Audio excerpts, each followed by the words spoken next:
The silence was the first warning sign. Captain Marcus Chen had been guarding the royal family for 11 years. He knew every sound in Kensington Palace.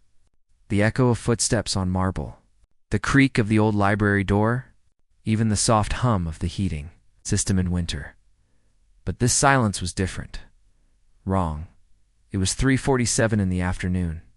Prince Louis, just 6 years old, had been playing in the East Wing gallery with his nanny, Mrs. Patterson. Marcus had checked on them 20 minutes earlier. The boy was laughing, spinning around with a wooden sword, pretending to be a knight. Now, as Marcus walked past the gallery entrance, he heard nothing. His hand moved to his radio. Chen 2 Patterson. Status check. Static. Then Mrs. Patterson's voice, tight with concern.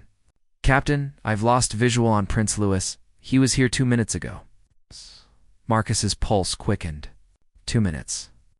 In a palace with 775 rooms, 2 minutes was an eternity. Initiate soft lockdown, he said, already moving. No alarms. I'm on the East Wing.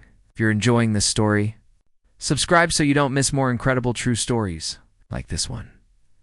Marcus entered the gallery. Mrs. Patterson stood near the windows, her face pale. He said he wanted to explore the old furniture room. I turned for just a moment to answer my phone. When I looked back, he was gone. The furniture room. Marcus's stomach dropped. That room hadn't been properly cataloged in decades. It was filled with antique pieces from 5 generations of royals. Chairs with weak legs, cabinets with broken locks, and chests. Heavy old chests with lids that could crush small fingers or trap small children. Show me, Marcus said. They moved quickly through the corridor. The furniture room was at the end, behind a door that should have been locked but wasn't. Someone on the maintenance staff had left it open during inventory work.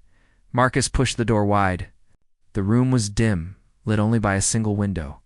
Dust particles floated in the shaft of afternoon light. Furniture crowded every surface. Chairs stacked on tables. Rolled carpets leaning against walls. And in the far corner, a collection of wooden chests, some nearly 200 years old. Louis. Marcus called out. His voice was calm, trained. Prince Louis is Captain Chen. Can you hear me? Silence.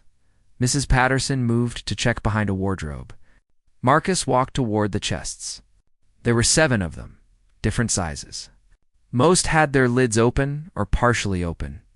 But one, a large mahogany chest with brass corners, was completely closed. Marcus knelt beside it, his ear near the wood, and then he heard it. A sound so faint, he almost missed it. A whimper, muffled, desperate. His blood turned cold. Louis, he said, louder now. Louis, are you in there? A weak voice came from inside the chest.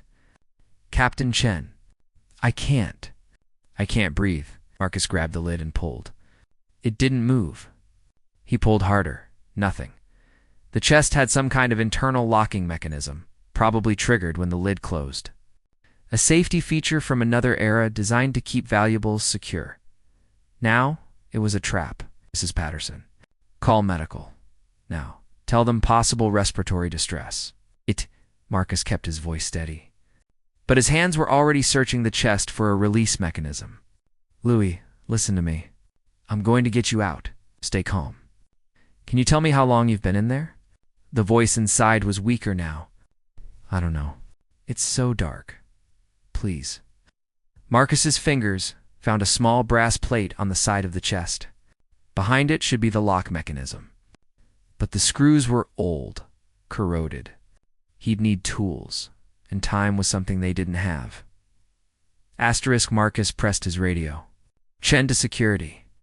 I need a maintenance team to East Wing furniture room. Immediately. Bring a crowbar and a drill with antique-safe bits. He turned back to the chest. Through the wood, he could hear Louis's breathing. Fast and shallow. The boy was panicking, using up what little oxygen remained in that confined space. Louis, I need you to listen very carefully, Marcus said, his mouth close to the chest. You need to slow your breathing. Can you do that for me? Breathe in slowly through your nose. Count to 3. then out through your mouth. Small, shaky voice. I'm trying. It's hot. Of course it was hot.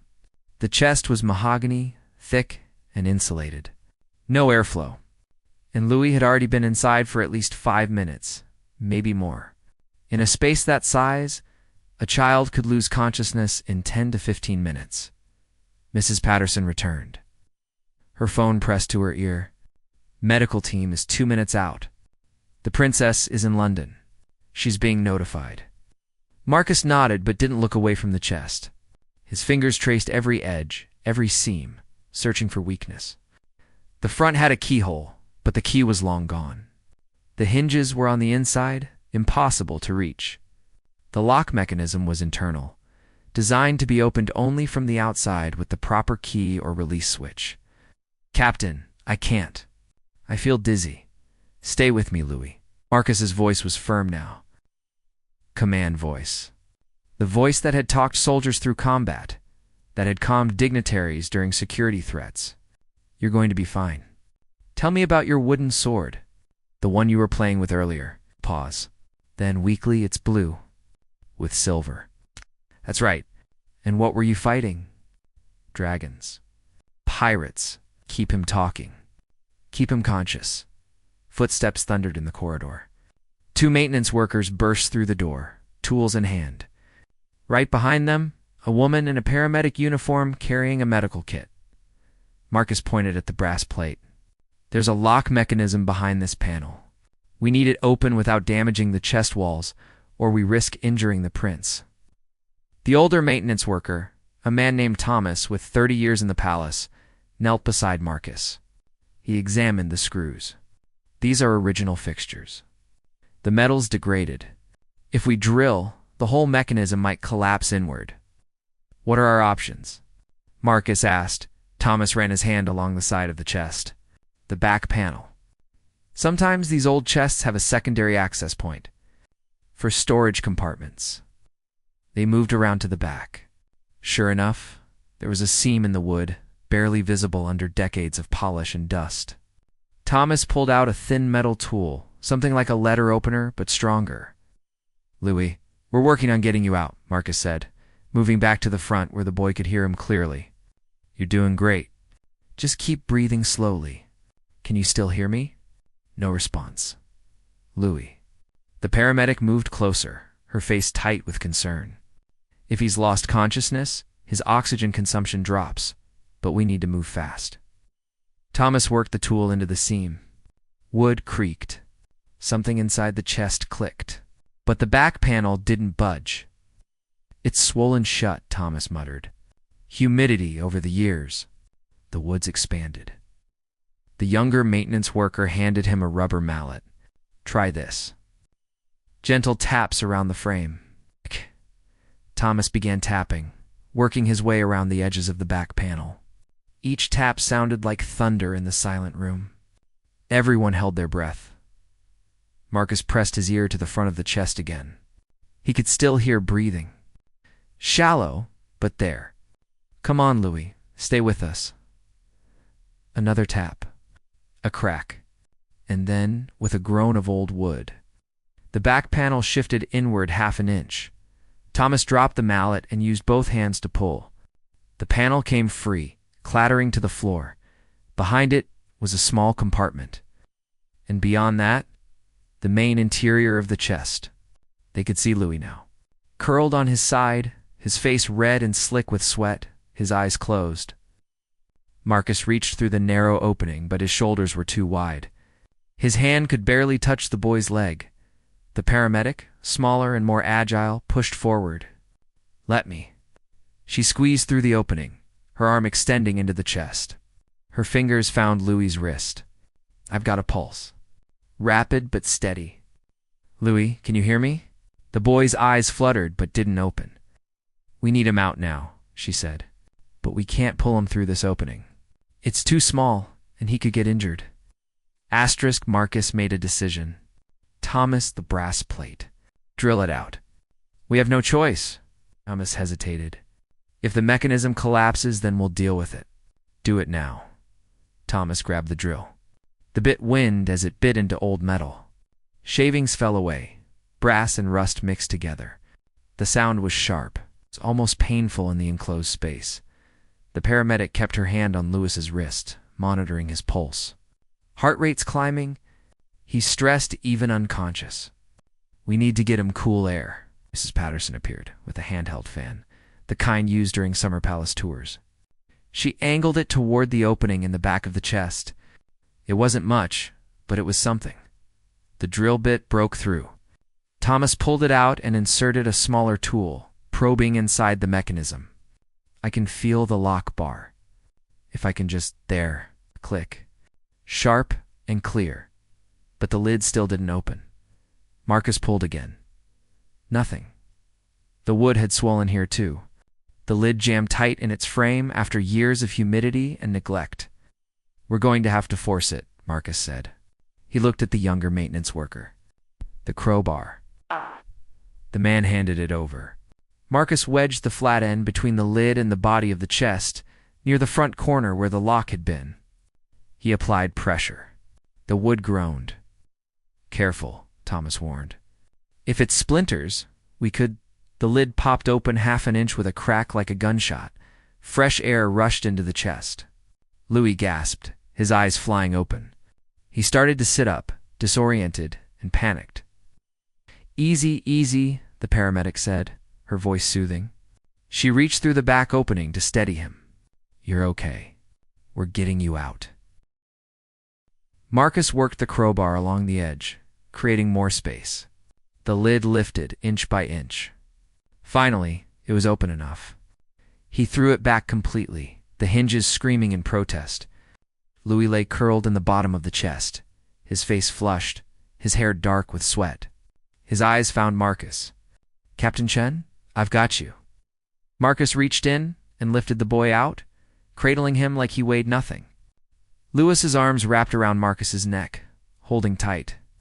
The paramedic moved in with her stethoscope. Let me check him. Marcus lowered Louis onto a nearby cleared table. The boy's breathing was rapid but steadying. His skin was hot to the touch. The paramedic listened to his lungs, checked his pupils, took his temperature. Mild hyperthermia. Elevated heart rate. But his lungs sound clear. No signs of serious oxygen deprivation. She looked at Marcus. You got to him in time, Louis started to cry. Not loud sobs, but quiet tears that ran down his temples. I just wanted to see inside. I thought it was treasure. Then the lid closed, and I couldn't open it. I pushed and pushed. Marcus took the boy's hand. You're safe now. That's all that matters. Mrs. Patterson brought water. The paramedic helped Louis sit up slowly. Let him take small sips. Color was returning to his face. His breathing slowed to something closer to normal. How long was I in there? Louis asked. Marcus checked his watch. From the first call to Mrs. Patterson until now, it had been 8 minutes. But Louis had been inside before that. About 10 minutes total. Maybe a little more. Lewis's eyes widened. It felt like hours. I know. The door burst open. Princess Catherine rushed in, still in her coat from the car, her face a mask of controlled terror. She took in the scene in a single glance, the open chest. The tools scattered on the floor, the paramedic beside her son. Louis. She was at his side in 3 strides, her hands on his face, checking him over with a mother's frantic thoroughness. Are you hurt? What happened? I'm okay, ma'am. Captain Chen saved me. Catherine looked up at Marcus. Their eyes met. In hers, he saw fear giving way to relief, and beneath that, gratitude so profound it needed no words. Thank you, she said quietly. Marcus nodded. Just doing my job, Your Highness. But they both knew it was more than that. Those 10 minutes had been a razor's edge between tragedy and salvation. The paramedic stood. I'd like to take him to the medical wing for observation. Just a few hours to make sure there are no delayed effects. Catherine helped Louis down from the table. He was steady on his feet now, the resilience of childhood already reasserting itself. But his hand gripped his mother's tightly. As they walked toward the door, Louis turned back. Captain Chen. Yes, Your Highness. Will you come visit me? In the medical wing? Marcus smiled. Absolutely. The medical wing was quiet. Late afternoon sun filtered through tall windows, casting long shadows across polished floors. Marcus walked the corridor, his boots making soft sounds that echoed in the stillness. 2 hours had passed since the rescue. 2 hours of reports, debriefing, and the quiet efficiency of protocol. The furniture room had been sealed. An investigation was already underway into how the door had been left unlocked, how the antique chest had been accessible to a child. But those were questions for administrators and safety officers. Marcus's concern was simpler. He'd promised to visit. The door to Louis's room was open. Catherine sat beside the bed, her hand resting on her son's arm. Louis was awake, propped up on pillows, looking small in the medical gown but alert. A nurse was just finishing taking his vitals. "Everything looks good," the nurse said to Catherine. "Temperature's normal. Oxygen levels are perfect. He can go home this evening if you'd like." Catherine nodded, relief visible in the loosening of her shoulders. The nurse left, and that's when Louis spotted Marcus in the doorway. "Captain Chen, you came. I told you I would." Marcus entered, and Catherine stood, gesturing to the chair she'd been using. "Please, sit. I need to make a phone call anyway." "Louis, I'll be just outside." She left them alone. Marcus sat, and for a moment neither of them spoke. Louis played with the edge of his blanket, his earlier energy fading into something quieter. "Are you angry with me?" Louis asked finally. "Angry? Why would I be angry?" "Because I went into the furniture room. Mrs. Patterson said I shouldn't wander off.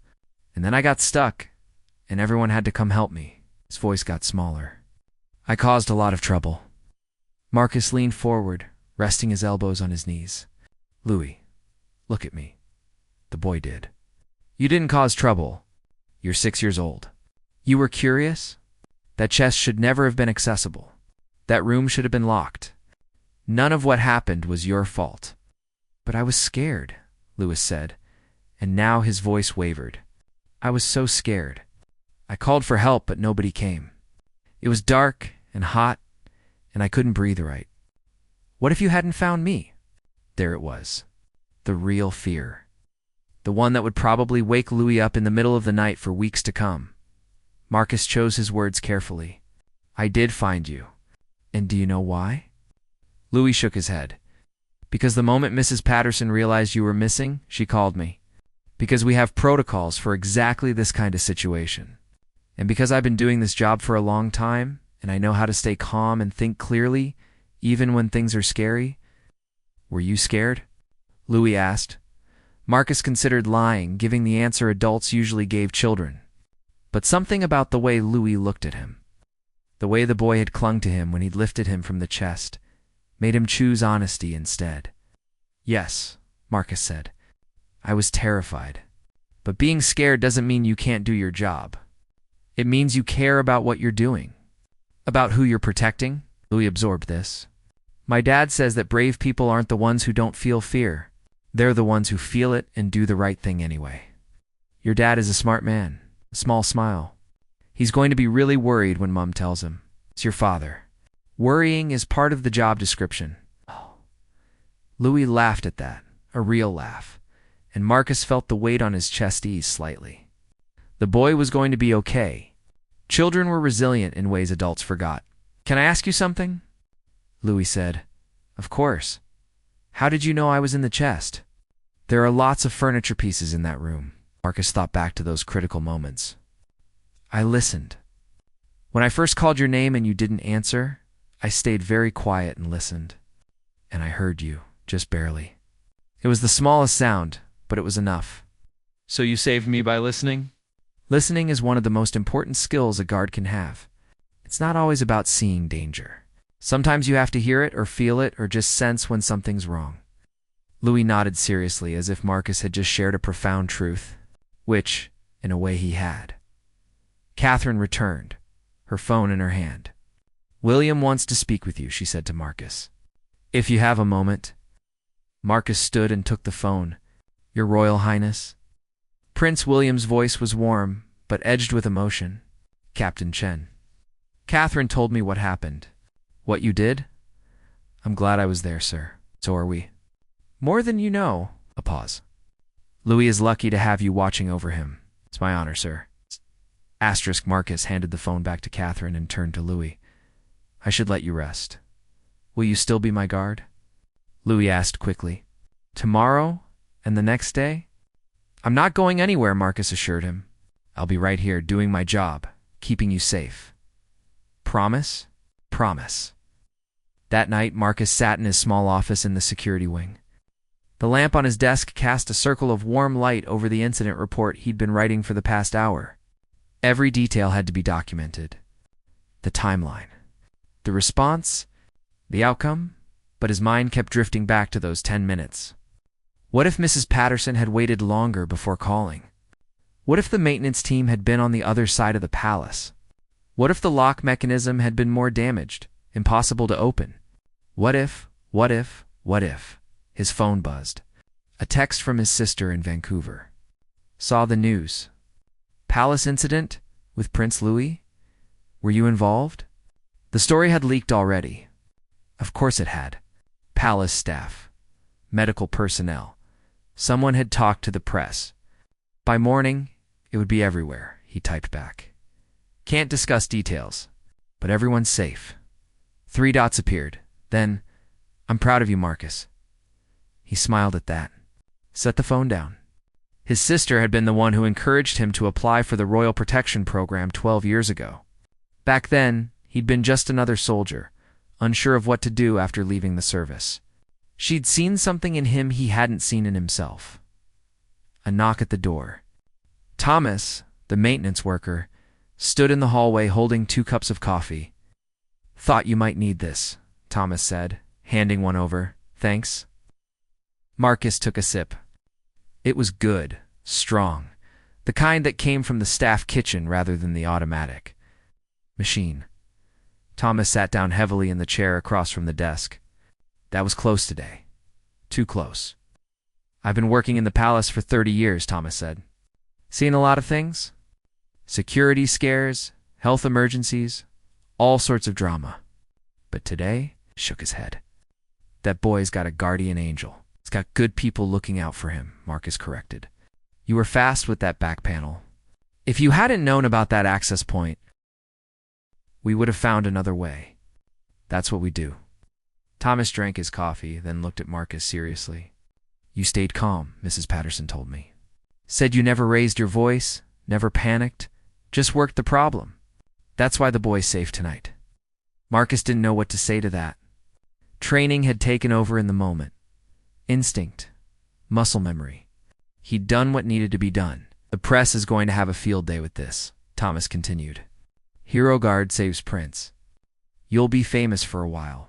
I don't want to be famous. I want to do my job, good answer. Thomas stood. Get some sleep, Captain. Tomorrow's another day of keeping these kids safe. After Thomas left, Marcus finished his report and filed it. Then he did something he rarely did. He pulled up news websites on his computer. The story was already spreading. Headlines ranged from factual to sensational. Prince Louis rescued from antique chest. It's terrifying moments at Kensington Palace. Royal Guard's quick thinking saves young prince. Some articles had photos of the palace exterior, stock images of the royal family. One had managed to get a quote from an unnamed palace source. It was a very frightening situation. But thanks to the swift action of security personnel, Prince Louis is safe and recovering well. Marcus closed the browser. Let them write their stories. He knew the truth. He'd been there. He thought about Louis's question. Were you scared? Yes, he'd been more scared than he'd admitted. Because in that moment, listening to that small, muffled voice from inside the chest, Marcus had been confronted with the weight of his responsibility, not just as a guard, not just as someone doing a job, but as a person who had been entrusted with protecting a child's life, and he'd almost failed. If he'd been 30 seconds slower, if he'd checked the other side of the room first, if he'd dismissed that faint sound as imagination, the what-ifs could drive a person mad. His phone buzzed again. This time, a message from the security coordinator. Media briefing tomorrow, 9 a.m. Your presence requested but not required. Up to you. Marcus deleted the message. He wouldn't attend. Let the PR people handle the press. He had a job to do. Standing in front of cameras wasn't part of it. He locked his office and walked through the quiet palace corridors. Most of the staff had gone home. Only security and essential personnel remained, moving through their rounds with quiet efficiency. As he passed the medical wing, he noticed the light still on in Louis's room. Through the half-open door, he could see Catherine sitting beside the bed again. Louis was asleep, his small chest rising and falling in the steady rhythm of peaceful dreams. Catherine's hand rested on his. She was watching him with the fierce protectiveness only a mother could have. Marcus didn't disturb them. He continued to his own quarters, a small but comfortable room in the security wing. He showered, washing away the sweat and dust of the day, tried to sleep. But sleep didn't come easily. Every time he closed his eyes, he heard that muffled voice. I can't breathe. He saw the closed chest, felt the resistance of the lock mechanism, remembered the seconds ticking by while they worked to free Louis. At 2 a.m., he gave up on sleep and went to the gym. He ran on the treadmill until his legs ached, lifted weights until his arms trembled, trying to burn off the adrenaline that still coursed through his system. Hours after the crisis had ended, when he finally returned to his room, exhausted, he slept dreamlessly until his alarm went off at 6. The next morning, everything had changed and nothing had changed. The palace buzzed with the story. Staff members stopped him in hallways to shake his hand, to thank him, to tell him well done. He accepted their congratulations with quiet grace, but inside, he felt uncomfortable. He'd done his job. That was all at breakfast in the staff dining room. He sat alone with his coffee and toast, reading the morning papers. Every major outlet had run the story. Some had his name. Captain Marcus Chen, 11-year veteran of royal protection. One paper had dug up his military service record, his commendations from tours in Afghanistan. He folded the papers and pushed them aside. Mrs. Patterson found him there. She looked better than she had yesterday, less pale, more composed. But her eyes still held shadows. May I sit? She asked. Of course. She sat across from him, her own coffee cup between her hands. I wanted to apologize. I should have kept better watch. You did everything right, Marcus interrupted gently. You noticed he was missing within minutes. You called immediately. You helped search. What happened wasn't your fault. I keep replaying it in my mind. If I hadn't answered that phone call, if I'd been more vigilant. Marcus understood. She was doing the same thing he'd been doing all night. The what-ifs, Mrs. Patterson. Children are fast and curious. Louis could have wandered off just as easily if you'd been watching him every single second. That room shouldn't have been accessible. Multiple safety protocols failed. But you didn't fail. She nodded slowly, wanting to believe him. Prince Louis asked for you this morning. He's being discharged soon, going back to his regular routine. He wanted to know if you'd walk him to breakfast. Marcus checked his watch. I'm on duty in 15 minutes. Tell him I'll be there.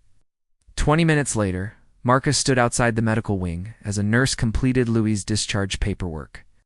Louis was dressed in regular clothes now, looking like any normal 6-year-old except for the wristband he still wore from his hospital stay.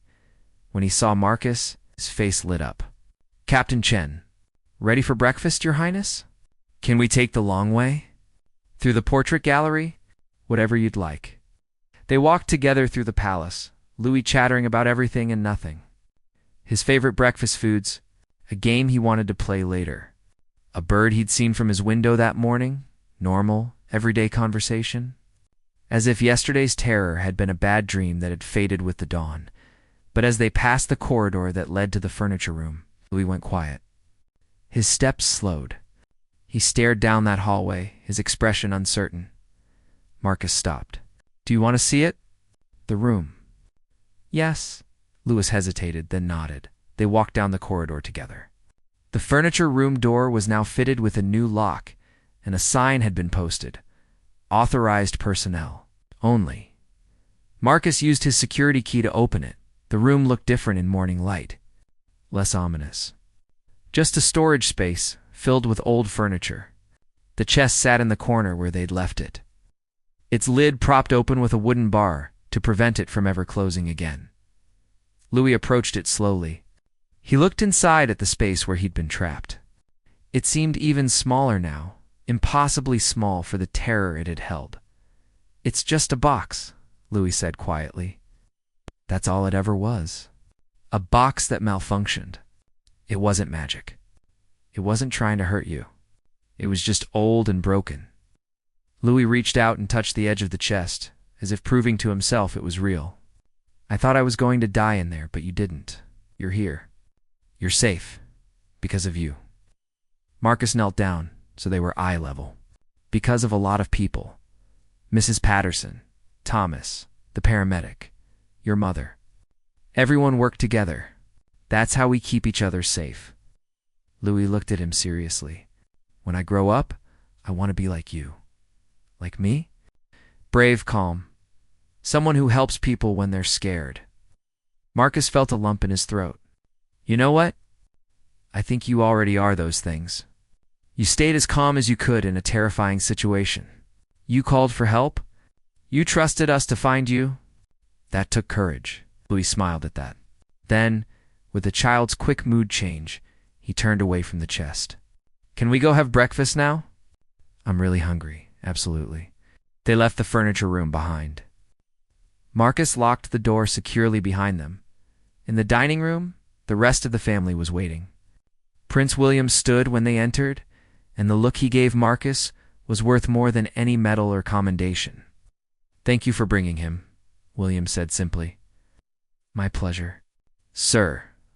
Louis ran to his father, already launching into a story about the bird he'd seen. Normal life resuming. The resilience of children, Marcus thought again. They bounced back in ways adults never could. As Marcus turned to leave, Catherine called his name. He stopped. "Captain Chen," she said, "I know you're just doing your job. But to us, to this family, what you did yesterday?" She paused, choosing her words. "You gave us back our son? That's something we'll never forget." Marcus nodded, not trusting himself to speak. He left them to their breakfast and returned to his duties. The palace continued its rhythms. Guards changed shifts. Staff cleaned rooms. Deliveries arrived. The world turned, but something had shifted. In those 10 minutes yesterday, Marcus had been reminded of why he'd chosen this career. Not for the prestige or the pay. Not even for the excitement. For moments exactly like the one when Louis had wrapped his arms around his neck and whispered, "You found me." That night, Marcus wrote an email to his sister. "You asked if I was involved in yesterday's incident. I was, and yes, everyone's safe. But I realized something today. All those years ago, when you told me I'd be good at this job, you saw something I didn't. You saw that I could make a difference in people's lives in the moments that matter most. You were right. Thank you for believing in me." Marcus sent the email and closed his laptop. Outside his window, the palace grounds were dark and quiet. Somewhere in those halls, Prince Louis slept peacefully, safe and secure. Tomorrow, there would be new challenges, new responsibilities, new moments that required vigilance and skill. But tonight, Marcus allowed himself a moment of quiet satisfaction. He'd done his job. He'd saved a child's life, and that was enough.